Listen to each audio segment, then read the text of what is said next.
بسم اللہ الرحمن الرحیم۔ السلام علیکم ناظرین۔ ایک دفعہ سلطان صلاح الدین ایوبی رحمۃ اللہ علیہ کو خبر دی گئی کہ حضور مصر کے شہر اسوان کے اندر ایک ایسا تاجر ہے جو بہت مشہور ہو گیا ہے۔ سلطان معظم وہ اتنا امیر اور کامیاب تاجر بن گیا ہے کہ اگر وقت کے سلطان کو بھی چند لمحوں میں 200 سونے کے بھرے صندوق بھی ضرورت پڑ جائے تو وہ تاجر چند لمحوں میں سلطان کے لیے 200 صندوق اکٹھے کروا سکتا ہے۔ سلطان معظم پورے اسوان شہر کے اندر بڑے سے بڑے تاجر کے پاس 3 سے 4 عربی نسل کے گھوڑے ہیں، لیکن وہ واحد تاجر ہے جس کے پاس عربی نسل کے 500 گھوڑوں پر مشتمل استبل ہے، اور اس استبل میں موجود گھوڑوں کی دیکھ بھال کرنے کے لیے 1000 ملازم اس نے رکھے ہیں، اور اس ایک ملازم کی تنخواہ ایک عام تاجر کی آمدن سے بھی زیادہ ہے۔ اور جو خوراک ان گھوڑوں کو دی جاتی ہے وہ خوراک شام اور فلسطین کے جنگلوں سے لائی جاتی ہے۔ نہ صرف یہی بلکہ ان استبل میں موجود گھوڑوں کی دیکھ بھال کے لیے اس نے فرانس اور چین سے ماہر قسم کے حکیم بلوائے ہیں جو صرف ان گھوڑوں کی دیکھ بھال کرتے ہیں، اور ان حکیموں کی تنخواہ شاہی حکیم سے بھی زیادہ ہے۔ لیکن سلطان معظم حیران کن بات یہ ہے کہ وہ تاجر کو خاص انسان نہیں بلکہ وہ تو بہت بڑا شرابی ہے، جواری ہے، اور نہ ہی کوئی اللہ کی عبادت کرتا ہے۔ اس کو اسلام کے بارے میں ذرا بھی معلوم نہیں۔ چند سال پہلے تک وہ کسی کے پاس چھوٹی سی ملازمت کرتا تھا، لیکن پتہ نہیں اس کی زندگی میں ایسا کیا ہوا کہ وہ اتنی زیادہ ترقی کر گیا۔ سلطان معظم اس کے پاس اتنی دولت ہے کہ اگر وقت کا سلطان بھی اس کے ساتھ اجازت کرنے پر آ جائے تو اس تاجر کے پاس زیادہ سونا ہوگا۔ یہ سن کر سلطان صلاح الدین ایوبی بڑے حیران ہوئے کہ ایک شرابی، چرسی اور جوا کھیلنے والا تاجر اتنا امیر اور اتنا کامیاب تاجر کیسے ہے؟ آخر اس کے پیچھے کیا راز ہے؟ آخر اس نے اتنی دولت کیسے اکٹھی کی؟ آخر وہ اتنا کامیاب تاجر کیسے بن گیا؟ سلطان صلاح الدین ایوبی نے اپنے ایک وزیر کو حکم دیا کہ میرے لیے ایک گھوڑا تیار کراؤ اور میرے لیے ایک عام سا لباس بھی تیار کرواؤ۔ میں ایک سادہ سے لباس میں اس تاجر سے ملنے کے لیے جاؤں گا اور اس کی زندگی میں چھپے ہوئے راز کے بارے میں ضرور معلوم کروں گا کہ آخر ایک شرابی تاجر اتنا کامیاب کیسے ہو سکتا ہے۔ اگلی صبح سلطان صلاح الدین ایوبی نے ایک عام سا پھٹا سا لباس پہنا، ایک عام سے کمزور سے گھوڑے پر سوار ہوئے اور اسوان شہر کی طرف اپنا سفر شروع کر دیا۔ وقت گزرتے گزرتے سلطان صلاح الدین ایوبی چند دنوں میں اس تاجر کے پاس پہنچ چکے، اور جب سلطان صلاح الدین ایوبی وہاں پہنچے تو اس تاجر کی سادگی نے سلطان کو مزید حیران و پریشان کر دیا۔ اس تاجر کی عمر تقریباً 45 سے 55 سال کے درمیان بتائی جاتی ہے، اور اس کی داڑھی سفید ہونے والی تھی، اور جب سلطان صلاح الدین ایوبی اس کے گھر پہنچے تو دیکھ کر پیروں تلے زمین نکل گئی۔ مصر کے شہر اسوان کا اتنا طاقتور، کامیاب اور امیر تاجر ایک بوڑھے آدمی اور ایک بوڑھی عورت کی خدمت کر رہا تھا۔ یہ دیکھ کر سلطان حیران ہو گیا کہ ان دونوں کی عمر کو دیکھ کر تو یہی لگتا ہے کہ یہ بوڑھا آدمی اور بوڑھی عورت اس کے ماں باپ نہیں ہو سکتے، کیونکہ اس کی بھی داڑھی سفید ہونے والی تھی اور اس بوڑھے بزرگ کی بھی داڑھی سفید ہو رہی تھی۔ سلطان صلاح الدین ایوبی حیران ہو گئے کہ اگر یہ تاجر چاہے تو ایک ہی وقت میں سینکڑوں کی تعداد میں ان بوڑھے بزرگ اور اس عورت کے لیے ملازم تعینات کر سکتا ہے، لیکن آخر اس تاجر کا ان کے ساتھ کیا رشتہ ہے جو یہ خود ان کی خدمت کر رہا ہے، حتیٰ کہ ان کو اپنے ہاتھوں سے نوالے توڑ کر کھلا رہا ہے، ان کے اپنے ہاتھوں سے لباس تبدیل کروا رہا تھا، حتیٰ کہ اپنے ہاتھوں سے ان کے منہ دھلوا رہا تھا، اور ان کا خود کا لباس اتنا سادہ تھا، اس کو دیکھ کر نہیں لگ رہا تھا کہ یہ اسوان شہر کا اتنا امیر تاجر ہو سکتا ہے۔ چند لمحوں کے لیے سلطان بھی حیران ہو گئے کہ ہو سکتا ہے کہ یہ وہ تاجر نہ ہو، لیکن پھر سلطان صلاح الدین ایوبی نے اس آدمی کے سامنے حاضر ہوئے تو اس نے سلطان کو کہا کہ تم میرے مہمان ہو، کیونکہ سلطان ایک عام سے لباس میں تھے، لہذا سلطان صلاح الدین ایوبی کو ایک مہمان خانے میں ٹھہرا دیا گیا۔ تھوڑی دیر گزری، وہ تاجر سلطان کے پاس آیا اور کہا، اے مسافر، تم کون ہو، کہاں سے آئے ہو اور میرے پاس کیا کرنے آئے ہو؟ تو سلطان صلاح الدین ایوبی نے کہا کہ میں مصر کی پہاڑیوں کے قریب ایک جھونپڑی میں رہتا ہوں، ایک غریب سا آدمی ہوں۔ یہ سن کر اس آدمی نے کہا، پھر میں آپ کی کیا خدمت کر سکتا ہوں؟ تو سلطان صلاح الدین ایوبی نے عام آدمی کے لہجے میں کہا کہ ہمارے گاؤں کا قاضی چند دن پہلے ایک حادثے میں وفات پا گیا، لیکن مرنے سے پہلے اس نے مجھے کہا کہ تم سلطان صلاح الدین ایوبی کے دربار میں چلے جانا اور سلطان کو بتانا کہ حضور ہمارے علاقے کا قاضی اس دنیا سے چلا گیا، لیکن قاضی صاحب کی آخری خواہش تھی کہ میرے بیٹے کو اس علاقے کا قاضی نہ بنایا جائے، کیونکہ وہ کبھی بھی انصاف کے راستے پر نہیں چلے گا، لیکن میں جانتا ہوں کہ وہ گاؤں والے میرا جانشین ہونے کی وجہ سے اس کو قاضی بنا دیں گے۔ حضور میں نے بڑی کوشش کی کہ سلطان صلاح الدین ایوبی کے دربار میں حاضر ہو سکوں، لیکن مجھ جیسے غریب آدمی کے پاس نہ ہی اتنا مہنگا لباس ہے اور نہ ہی اتنی مہنگی سواری، جس کو دیکھ کر سلطان کے دروازے پر موجود سنتری مجھے سلطان سے ملنے دیں۔ لہٰذا میری آپ سے درخواست ہے کہ آپ اسوان شہر کے بہت بڑے تاجر ہیں، اگر آپ میرے ساتھ چلیں گے تو ضرور سلطان صلاح الدین ایوبی سے میری ملاقات ہو جائے گی اور میں قاضی صاحب کا یہ پیغام سلطان تک پہنچا سکوں گا۔ یہ میرے اوپر بہت بڑا بوجھ ہے۔ یہ سن کر اس تاجر نے کہا کہ تم آج کا دن ٹھہرو، تم میرے مہمان ہو، کل صبح ہم سلطان کی طرف چلیں گے۔ سلطان صلاح الدین ایوبی کی اس تاجر نے اپنے ہاتھوں سے خدمت کی، اور اگلی صبح جب وہ تاجر تیار ہو کر نکلا تو سلطان حیران ہو گیا کہ اس تاجر نے ایک عام سا لباس پہنا، 500 عربی نسل کے گھوڑوں ہونے کے باوجود ایک کمزور سے گھوڑے پر بیٹھا اور سلطان کو لے کر چلنے لگا۔ سلطان صلاح الدین ایوبی نے اس تاجر کو کہا، حضور اس لباس میں تو سلطان کے سپاہی ہمیں محل کے ارد گرد بھٹکنے بھی نہیں دیں گے، آپ اتنے بڑے تاجر ہیں، لہٰذا اپنی دولت کا روب و دبدبہ ساتھ لے کر چلیں تاکہ ہمیں سلطان کے دربار تک رسائی مل سکے۔ تو اس تاجر نے کہا، بے شک آپ کی بات میں صداقت ہوگی، لیکن مجھے لگتا ہے کہ تمہیں کچھ غلط فہمی ہوئی، کیونکہ میں ہمارے سلطان کو اچھی طرح جانتا ہوں۔ ہمارے سلطان کو اگر بھکاری بھی ملنا چاہے تو اس کے دروازے پر موجود سنتری نہیں روک سکتا، اور میں اپنے سلطان کے بارے میں سن چکا ہوں کہ اگر میں بھکاری بن کر سلطان کے دربار میں چلا جاؤں تو خود سلطان صلاح الدین ایوبی مجھ سے ملنے کے لیے حاضر ہو جائیں گے۔ یہ سن کر سلطان صلاح الدین ایوبی بڑے حیران ہو گئے کہ یہ تاجر میرے بارے میں اتنا جانتا ہے، اور پھر اس تاجر نے کہا کہ اگر میں بڑے سے لباس میں اور قیمتی گھوڑے پر گیا تو لوگ سمجھیں گے کہ مجھے سلطان تک رسائی اپنی دولت کی وجہ سے ملی، اور اس سے میرے سلطان کی بدنامی ہوگی۔ لہٰذا میں چاہتا ہوں کہ جب میں ایک عام آدمی کے لباس میں سلطان کے سامنے حاضر ہوں تو اس سے میرے سلطان کی شان مزید بڑھے گی کہ ایک عام آدمی کے لباس میں بھی سلطان کو ملنے دیا جاتا ہے۔ یہ ساری باتیں سن کر سلطان صلاح الدین ایوبی رحمۃ اللہ علیہ کا دل کر رہا تھا کہ اس تاجر کو اپنے سینے سے لگا دیں، لیکن سلطان کو وقت کا انتظار تھا۔ سلطان صلاح الدین ایوبی اس تاجر کے ساتھ چل پڑے۔ چند دنوں کے سفر کے بعد اس آدمی کی باتوں کے مطابق دونوں سلطان کے دربار میں پہنچ گئے۔ اب وہ تاجر آگے آگے اور سلطان صلاح الدین ایوبی جو ایک عام سے فریادی بن کے اس تاجر کے ساتھ تھے سفر کر رہے تھے، اب اس کے پیچھے پیچھے چل رہے تھے۔ اتنے میں اچانک سلطان تمام لوگوں کی نظر سے اوجھل ہو گئے۔ وہ آدمی جا کر سلطان کی نشست کے سامنے کھڑا ہو گیا، اور اتنے میں پیچھے دیکھتا ہے کہ وہ نوجوان جو اس تاجر کو سلطان کی عدالت میں لانے کے لیے آیا تھا وہ تو غائب ہو گیا۔ وہ آدمی بڑا پریشان ہو گیا کہ یہ کہاں چلا گیا۔ اتنے میں جب وہ تاجر آگے دیکھتا ہے تو وہی فریادی جو اس کو اسوان شہر سے سلطان کے دربار میں لانے کے لیے آیا تھا، وہی نوجوان اس تاجر کے سامنے تخت پر بیٹھا ہوا ہے۔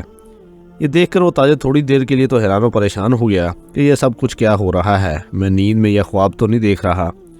پھر اس کو ہوش آیا اور حیرانی کے عالم میں سلطان صلاح الدین ایوبی سے پوچھنے لگا کہ حضور کیا یہ میری نظر کا دھوکہ ہے یا پھر کوئی اور حقیقت ہے؟ تو یہ سن کر سلطان صلاح الدین ایوبی نے کہا کہ اے تاجر، یہ نظر کا دھوکہ نہیں بلکہ حقیقت ہے۔ جو عام سا آدمی تمہارے پاس سلطان کی عدالت میں تمہیں ساتھ لانے کے لیے گیا تھا وہ کوئی اور نہیں تھا بلکہ میں ہی وقت کا سلطان صلاح الدین ایوبی تھا، اور میں بات دیکھنا چاہتا تھا کہ آخر تمہارے اندر ایسی کیا چیز ہے جس نے تمہیں اسوان شہر کا بہت بڑا تاجر بنا دیا۔ حالانکہ تمہارے بارے میں اتنا مشہور تھا کہ تم نے جوانی میں شراب نوشی، زنا کاری اور ہر برا کام کیا، لیکن تمہارا کاروبار دن دگنی اور 4 رات چگنی ترقی کرتا گیا۔ یہ سن کر تاجر اسی وقت گھٹنوں کے بل زمین پر گر گیا اور کہا کہ حضور، مجھے یقین نہیں آ رہا کہ میرا امتحان وقت کا سلطان بھی لے سکتا ہے۔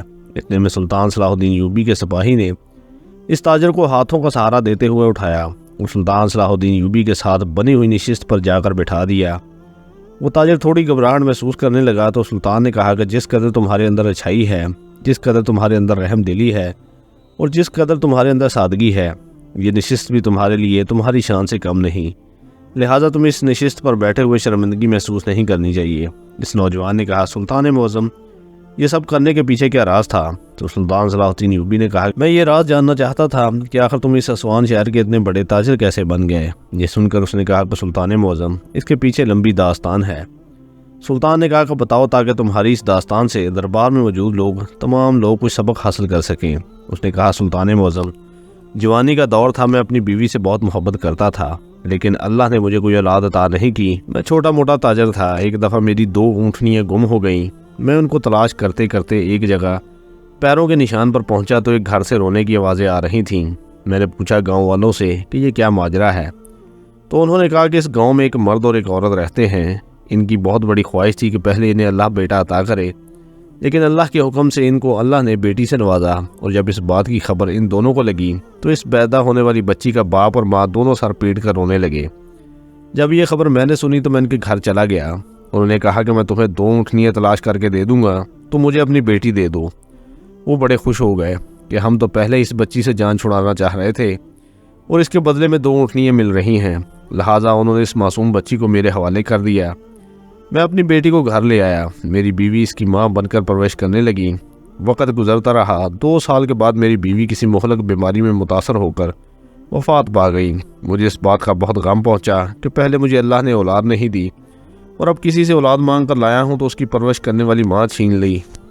میں اپنا ذہنی توازن کھو بیٹھا اور اب میں شراب پینے اور جوا کھیلنے میں مشغول ہو گیا، حتیٰ کہ میں اتنا شراب پیتا کہ میں اپنے علاقے کا سب سے زیادہ شرابی مشہور ہو گیا۔ وقت گزرتا رہا۔ جب میری بچی 6 سال کی ہوئی تو ایک دن اس نے اپنی پڑوسن کی منہ سے سن لیا کہ وہ میری سگی اولاد نہیں بلکہ میرا باپ مجھے کہیں سے خرید کر لایا۔ وہ میری بچی بہت ذہین و فطین اور عقل مند تھی۔ وہ اس وقت تو خاموشی سے واپس آ گئی اور اپنے ماں باپ کی تلاش شروع کر دی۔ پوچھتے پوچھتے وہ اپنے حقیقی ماں باپ کے پاس جا پہنچی۔ جب اپنے ماں باپ کے پاس پہنچی تو اس کے ماں باپ دونوں فالج میں مبتلا ہو کر اپنی جھونپڑی میں پڑے ہوئے تھے۔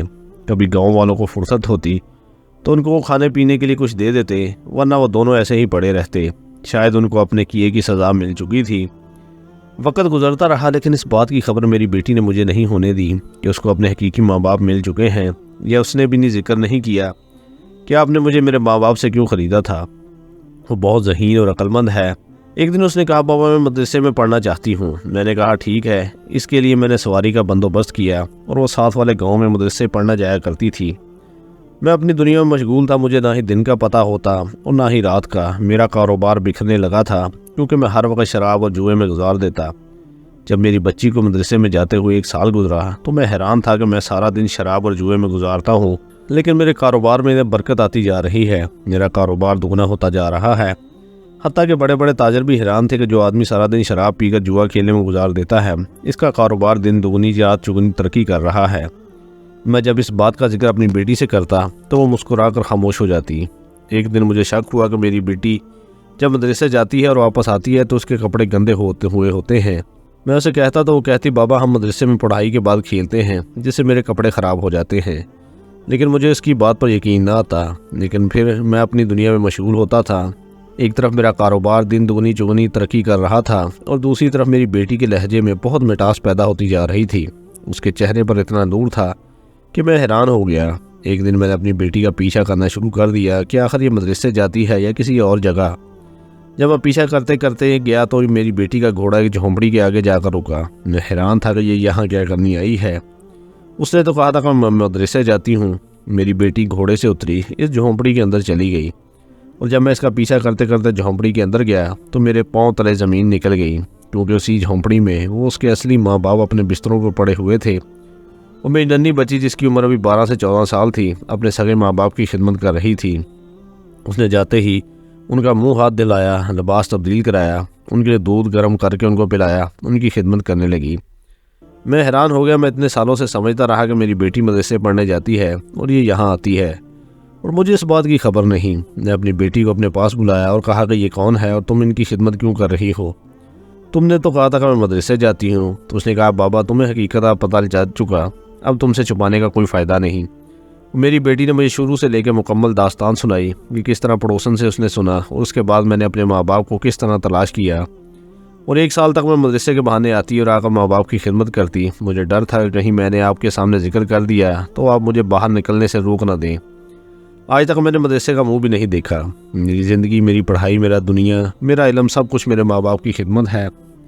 لیکن بابا جان آپ جانتے ہیں کہ میں نے اتنے سالوں میں اپنے ماں باپ کے ساتھ ساتھ آپ کی خدمت میں کمی نہیں چھوڑی۔ یہ سن کر میں بڑا حیران ہو گیا کہ اتنی چھوٹی بچی یہ سب کیسے کر سکتی ہے۔ میں حیران ہو گیا جس ماں باپ نے 2 اونٹنیوں کی خاطر اپنی ننھی سی بچی کو بھیج دیا تھا، وہی ننھی بچی اتنی چھوٹی عمر میں اپنے ماں باپ کی خدمت کر رہی ہے۔ اس وقت مجھے سمجھ آ گئی کہ اللہ تعالیٰ مجھے اس بچی کی وجہ سے اتنا رزق عطا کر رہا ہے۔ میری بچی کو دیکھ کر، ان دونوں کو دیکھ کر میں حیران ہو گیا۔ میں نے ان کو ایک سواری پر لادا اور اپنے گھر لے آیا، اور اس دن سے لے کر میں خود اپنے ہاتھوں سے ان کی خدمت کر رہا ہوں، اور میری بیٹی میری مدد کرتی ہے۔ اور جب سے ہم دونوں اس بیمار لاچار باپ اور ماں کی خدمت کرنے لگے، اس دن سے اللہ تعالیٰ نے ہمارے کاروبار میں اتنی برکت ڈالی کہ ہم دن دگنی رات چگنی ترقی کرنے لگے۔ اور حضور آج سب کچھ آپ کے سامنے ہے۔ یہ سن کر سلطان صلاح الدین ایوبی رحمۃ اللہ علیہ نے کہا کہ بے شک انسان کتنا ہی بڑا گناہ گار کیوں نہ ہو، لیکن صرف اس کی ایک اچھائی سے بھی اگر اللہ چاہے اس کی دنیا بھی سنوار سکتا ہے اور آخرت بھی۔ اس کے بعد وہ تاجر وہاں سے چلا گیا اور چند دنوں کے بعد لوٹا، اور سلطان صلاح الدین ایوبی کے لیے اپنے ساتھ 50 عربی نسل کے گھوڑے اور 100 سونے کے صندوق لے کر آیا۔ یہ سب دیکھ کر سلطان صلاح الدین ایوبی حیران ہو گئے، لیکن سلطان نے وہ رقم اور گھوڑے اپنے پاس رکھنے کے بجائے وہ سونا تمام غریبوں میں بانٹ دیا اور عربی نسل کے گھوڑے ریاست کی خاطر قربان ہونے والے سپاہیوں میں بانٹ دیے۔